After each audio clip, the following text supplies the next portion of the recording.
Baik. Oke. Bismillah. Assalamualaikum warahmatullahi wabarakatuh. Selamat pagi, mahasiswa yang saya sayangi semuanya dan saya banggakan.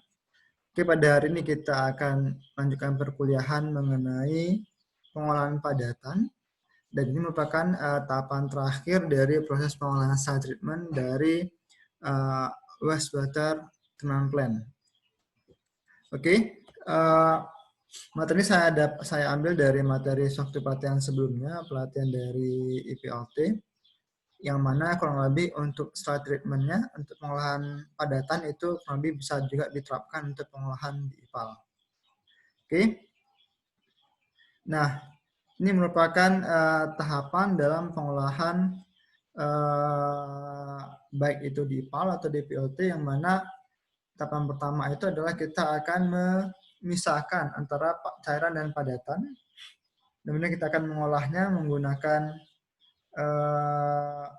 beberapa treatment, baik itu secara aerobik, anaerobik, dan juga menggunakan kolam dan yang lainnya.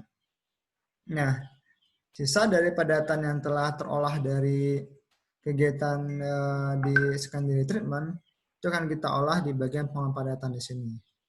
Nah, ini kurang lebih ini pengolahan, ini merupakan alur dari pengolahan dalam IPLT. Ini adalah yang kita coba untuk menggunakan beberapa pengolahan padatan yang digunakan untuk mengolah sludge nantinya. Nah, sebelumnya pada umumnya pengolahan sludge pada IPAL itu bisa juga kita menggunakan kegiatan reuse. Kita olah padatan yang telah terakhir digunakan dari proses ini, dari proses pengolahan padatan ini, dan atau sebagian pengolahan padatan nantinya akan dibuang ke TPA. Oke. Yang pertama itu adalah pengolahan padatan itu rata-rata memiliki kandungan padatan antara 6 hingga 30%, yang mana kita harus mengurangi dulu kadar airnya. Sehingga di sini kita akan meningkatkan mengurangi kadar cairannya, sehingga akan kita dapatkan padatan yang lebih kering, dan itu bisa kita olah nantinya. Baik itu mau diolah menjadi batako, menjadi bata atau batako, ataupun menjadi yang lain-lainnya. Nah, di sini ada beberapa proses pengolahan untuk padatan di limbah sludge ini adalah bisa digunakan secara fisika ataupun kombinasi, baik fisika dan kimia, yang baik menggunakan unitnya seperti mekanik ataupun non-mekanik. Dan biasanya padatan yang telah kita kurangi cairan tadi, itu biasanya akan dikembalikan masuk ke dalam proses pengolahan IPA nantinya, terutama dikembalikan ke proses unit aerasi. Nah, sebenarnya semakin kering padatan dari suatu pengolahan padatan, itu semakin mudah akan kita olah. Dan itu akan memudahkan dalam proses pengangkutan atau proses pengolahan reuse kembali, dan juga akan mengurangi area atau lahan dalam proses pengolahan padatan nantinya.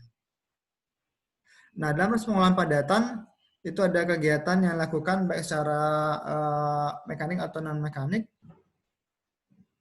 Oke. Kemudian,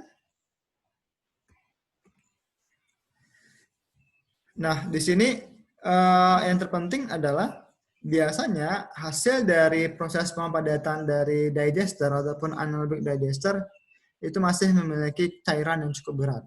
Sehingga dengan ada cairan tadi, maka akan menyulitkan dalam proses pengangkutan, sehingga kita terlebih dahulu harus mengurangi kadar cairannya yang ada setelah effluent dari proses anaerobic digester. Nah, di sini ada beberapa pengolahan yang bisa kita gunakan, baik menggunakan pengering lumpur ataupun solar drying, atau menggunakan pengomposan dan thermal drying. Nah, di sini kita bisa menggunakan dari beberapa ini untuk proses pengolahan sludge nantinya. Oke. Yang pertama itu adalah SDB atau sludge drying bed, yang mana SDB ini sebenarnya dia bentuknya seperti kotak biasa dengan ketinggian sekitar 1 meter, yang mana nanti kotak ini akan di bawahnya itu biasanya bisa berupa beton ataupun bisa berupa tanah liat. Sehingga di sini cairan yang ada, cairan sludge yang berasal setelah dari proses pengolahan anaerobic digester itu akan dikeringkan secara termal, secara natural, secara pemanasan secara alami. Sehingga diharapkan nantinya itu airnya akan menguap dan lama-kelamaan tinggal hanya berupa serat yang telah kering. Hanya saja kekurangan dari SDB ini adalah SDB ini susah digunakan jika dalam suasana atau pada musim hujan.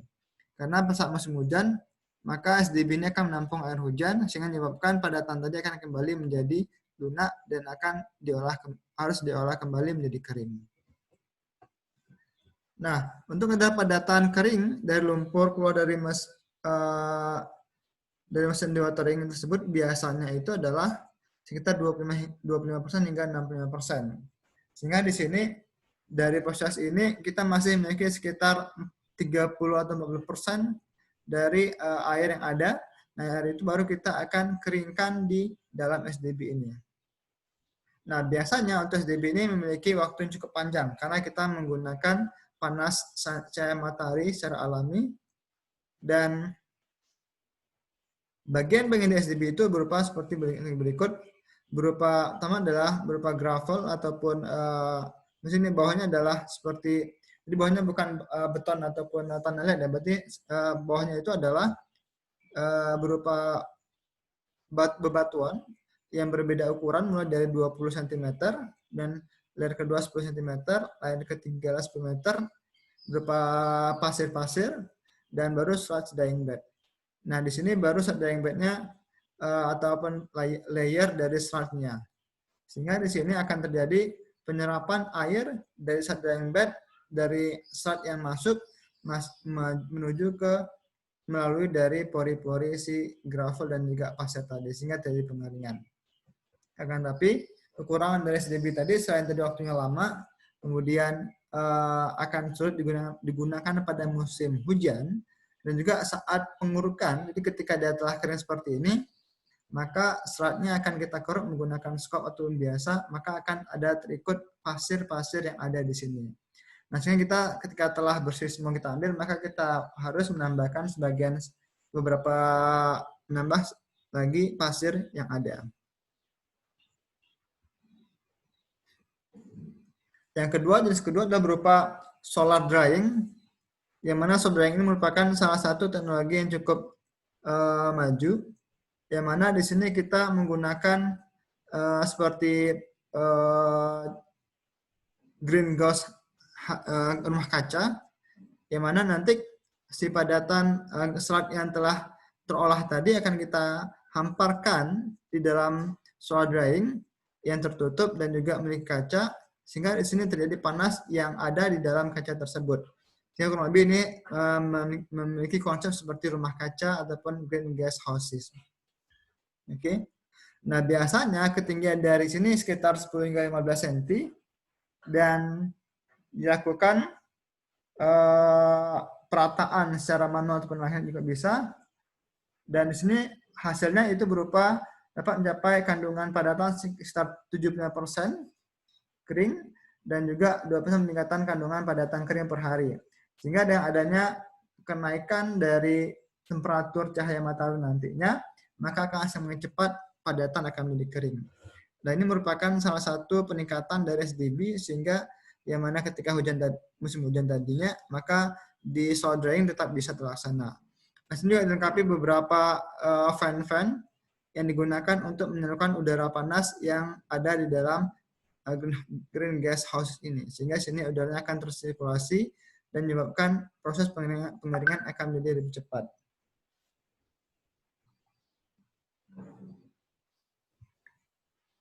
Ini adalah contohnya tadi. Nah, sini kalau kita lihat dari kedua teknologi tadi, maka untuk SDB itu lahannya akan semakin luas karena kita membutuhkan kolam-kolam seperti ini. Setelah kolamnya itu kering, maka akan kita keruk baru kita akan buang si sludge yang telah kering ini. Nah, kan tapi untuk sludge drying ini ini setelah ini kering, maka kita bisa ambil si selatnya dan ini bisa kita olah menjadi beberapa bahan-bahan lainnya. Di sini kita memiliki kelebihan itu hutan lahannya itu semakin kecil dan nilai kerja juga akan semakin rendah karena luas area yang dibutuhkan itu adalah tidak terlalu besar. Nah, kemudian adalah berupa pengolahan padatan dengan cara pengomposan. Yang mana pengomposan ini selat yang telah terbentuk dari selat yang telah kita olah tadi setelah anaerobic digester itu kita press kembali untuk mengurangi cairannya. Setelah itu baru kita akan komposkan seperti ini. Untuk proses pengomposan ini kita harus menambahkan beberapa tambahan lainnya seperti sludge organik yang yang telah matang, kemudian kandungan organik lainnya, dan beberapa mungkin serbuk kayu yang digunakan sebagai bahan untuk sumber organik lain-lainnya. Nah, di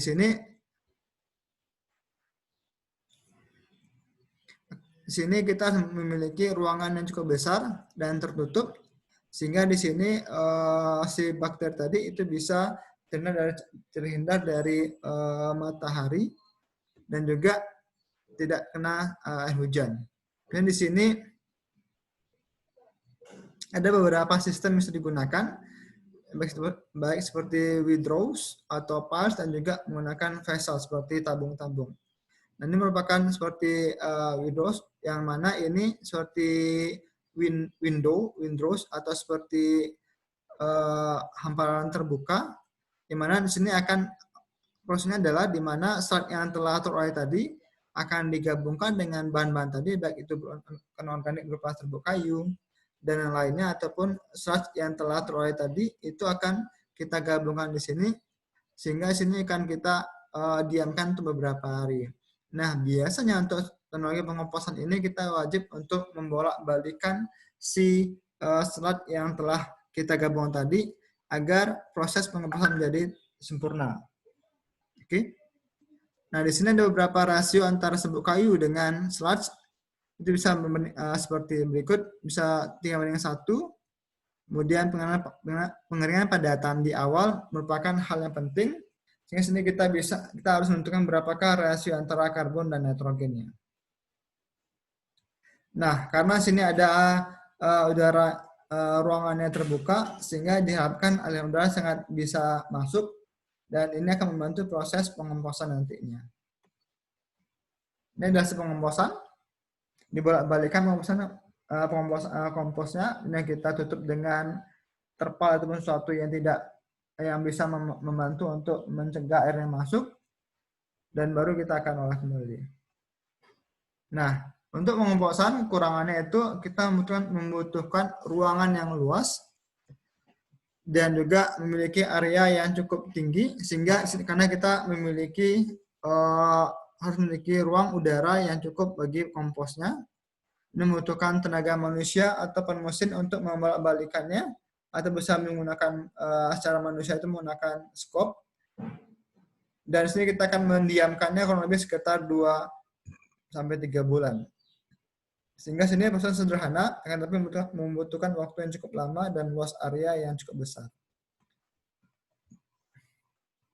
Nah, sini ada beberapa hal yang bisa kita gunakan untuk melihat apakah pengomposan tadi telah tercapai prosesnya atau tidak. Itu dengan cara mencatat berapakah kenaikan suhu yang terjadi. Kemudian kita akan mengecek kira-kira berapakah kandungan nitrogen dan juga karbon yang tersisa dari kompos tersebut. Nah, di sini diharapkan dengan dilakukan pengolahan pengomposan sekitar 2 bulan lebih tadi, diharapkan kandungan bakteri dan patogen itu telah berkurang, sehingga produk dari pengomposan ini bisa digunakan sebagai untuk pupuk ataupun untuk pertanian nantinya. Dan yang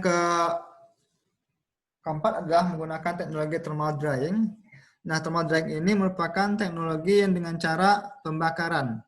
Bisa seperti insinerasi atau insinerator, yang mana biasanya insinerasi ini banyak digunakan di negara maju, terutama sekali seperti di Jepang, di Jerman, dan lainnya. Nah, di sini teknologi thermal drying ini akan menghasilkan suatu produk akhir itu berupa pasir yang telah kering, karena padatan yang telah di-press dari setelah proses pengolahan anaerobic digester itu akan di-press dan akan masuk ke dalam thermal drying. Nah, thermal drying ini akan mengeringkan atau membakar semua kandungan karbon-karbon yang ada dalam sludge, sehingga sisanya adalah padatan partikel-partikel yang inorganik yang tidak mudah terbakar. Akan tapi di sini kekurangan dari thermal drying ini adalah kita membutuhkan energi yang cukup besar untuk bisa membakar si kandungan sludge tadi sehingga menjadi padatan partikel yang seperti pasir-pasir. Yang kedua kelemahannya adalah karena ini berupa energi, maka menggunakan panas sehingga disyaratkan sludge yang masuk dalam thermal drying ini itu memiliki kadar air yang memang konstan, kadar air yang memenuhi standar dari alat thermal drying itu sendiri. Karena apa? Semakin tinggi kadar air yang dari sludge yang masuk ke dalam thermal drying, maka akan menyebabkan dibutuhkannya energi yang cukup banyak dalam proses pembakaran dan juga akan menyebabkan kerusakan pada alat thermal drying. Oke. Nah, sehingga di sini keuntungannya tadi adalah dapat menghilangkan padatan sehingga 99% dan akan kering menjadi pasir dan dapat menghilangkan patogenik bakteri. Dan hasil dari sini pembakarannya kita bisa gunakan juga sebagai bahan bakar atau seperti untuk pemanas ataupun untuk menguapkan cairan dan lainnya. Nah, kemudian yang lainnya adalah bagaimana kalau teknologi lainnya adalah kita mereuse kembali lumpur dari IPAL nantinya. Sehingga sini dengan adanya lumpur tadi kita bisa gunakan untuk proses-proses yang lainnya, untuk seperti pembuatan batako, kemudian bata, ataupun pupuk dan lainnya. Nah, akan tapi beberapa instansi atau beberapa area itu biasanya sludge yang ada dari proses setelah dari proses anaerobic digester itu akan dibuang ke TPA, tempat pengolahan air sampah. Seperti ini. Nah, ini sudah merupakan perbandingan teknologi yang tadi. Jadi kalau kita membandingkan jenis teknologi yang tadi untuk pengolahan padatan dengan kapasitas pengolahan, maka untuk pengolahan yang cukup banyak itu kita bisa menggunakan thermal drying. Akan tapi untuk pengolahan akan tapi dengan kapasitas sludge yang dihasilkan itu kecil, maka kita bisa menggunakan beberapa teknologi lain seperti composting ataupun STP yang lebih murah dan lebih sederhana. Akan tapi membutuhkan waktu yang cukup lama dan juga membutuhkan area yang cukup luas. Nah, tapi untuk kapasitas yang sedang itu kita bisa menggunakan solar drying yang cukup baik ataupun solar drying baik dan juga composting. Oke, sekian, dan ini adalah matriks dari perbandingan antara teknologi yang tadi. Silakan nanti kira-kira mau pakai yang mana. Dengan beberapa metrik ini kita bisa mendesain kira-kira yang manakah pengolahan padatan yang akan kita pilih dari teknologi tadi. Oke, baik itu tergantung dari teknologi energinya, tenaga kerja, bahan-bahan dan lainnya. Ataupun dari segi konstruksi, alat yang digunakan, ataupun kesederhanaan dalam kegiatan operasionalnya. Oke, itu saja saya. Sekian hari ini untuk proses pengolahan teknologi padatan. Ini adalah materi terakhir untuk dalam materi IPAL kita. Dan nanti kita akan ada pengumuman lanjutan untuk pertemuan terakhir nantinya. Sekian dari saya. Assalamualaikum warahmatullahi wabarakatuh.